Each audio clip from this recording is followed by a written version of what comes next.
না থাকবে? আমি ছেলেটা গান নবীকে চেনো ছিল, আজকে আমার নবীকে আমাদের মধ্যে বানানো হচ্ছে, মনে করে বলছে আবার করতে পারবে না বলেছে, নবী নবী বিরক্ত, নবী নবী অজ্ঞান নেই, নবী পাকের এদিকে গায়েব। আরে কি কথা, তুমি কেমন অমর, তুই কেমন অমর,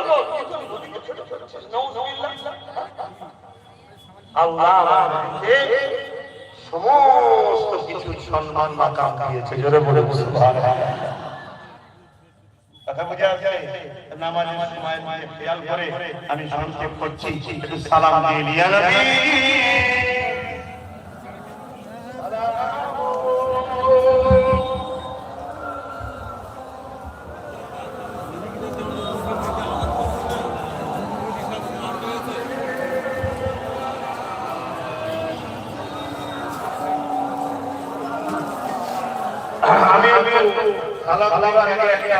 কথা আপনাদেরকে বলবো, সেটা হলো এটাই, 6 ডিসেম্বর এই দিনটা আপনাদের মনে আছে নাকি? 6 ডিসেম্বর কি হয়েছিল? বলুন বলুন। না ওই তো বাংলা প্রোগ্রাম হবে জানি, কিন্তু একচুয়ালি 6 ডিসেম্বর কি হয়েছিল? ভেঙে বলে বাবরি মসজিদ শহীদ করে দিয়েছিল অত্যাচারী জালিমরা।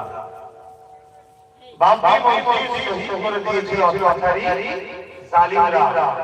সেই বাবরি মসজিদের জায়গা এখনো আলহামদুলিল্লাহ মসজিদের জায়গায় সেইভাবে রয়েছে। বলুন সুবহানাল্লাহ।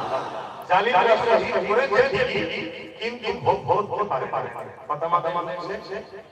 তো যাই হোক, আমি যেটা বলতে চাইছি, আগামী 6 ডিসেম্বর, আজকে 6 ডিসেম্বর আপনাদের ভাঙন বিজয়গঞ্জ বাজারে এই অকামা সংসদীয় বিলের নামে কেন্দ্র সরকার যে চক্রান্ত চালাচ্ছে মুসলিম সমাজের ব্যক্তিগত তথা ইসলাম ধর্মের ব্যক্তিগত সম্পদকে লুটার একটা ষড়যন্ত্র চালাচ্ছে।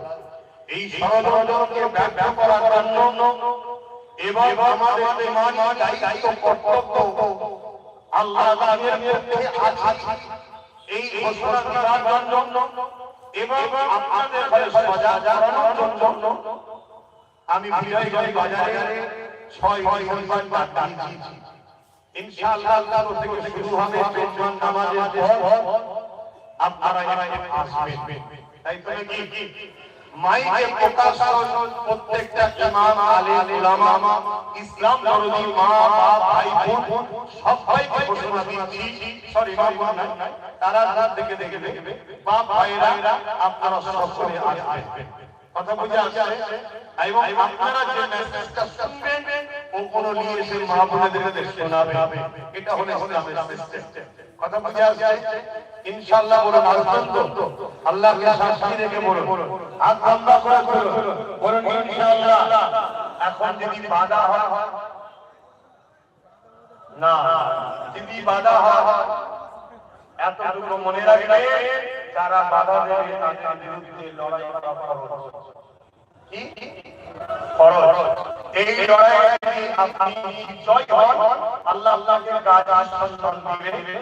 কিয়ামতের দিন গাজী সাহাবাদের কাতারে আপনাকে হাসর নজর করবে। জোরে বলে সুবহানাল্লাহ। আর যদি এই লড়াই আপনি ইন্তেকাল করেন, আল্লাহ আপনাকে শহীদের মর্যাদা দেবে। জোরে বলে সুবহানাল্লাহ। কারণ এটা কোনো রাজনীতির ডাক নয়, এটা কোনো ছেড়ে খাবার নয়, আরে দেশের জন্য হাজারো জীবন বিলীন করে দেবো, বিভিন্ন পার্টির জন্য হাজারো জীবন দিয়েছি আমরা, কিন্তু আজকের যে লড়াই আমরা দিয়েছি, এই ডাক হলো আমার ইসলামের ঐক্যের উপরে আঘাত আছে। এখানে একটি চালা, একটি দল, একটি জামাত আমি বুঝি না। আমি আপনার প্রতি এখানে ইমানদার আছে, কথা মাথায় ঢুকে না ঢুকে না। অতএব এই একটা সুযোগ, বেঈমানি সীমারও আর আমাদের ঘরে সংগঠিত হতে হবে। যদি সংগঠিত না হয়, আগামী দিনে পুরো ভয়ানক বিপদ আসবে। কখনো ভেবে দেখেছেন ৭-৮ বছর অকাল সমস্ত সরকারি খেয়েছে,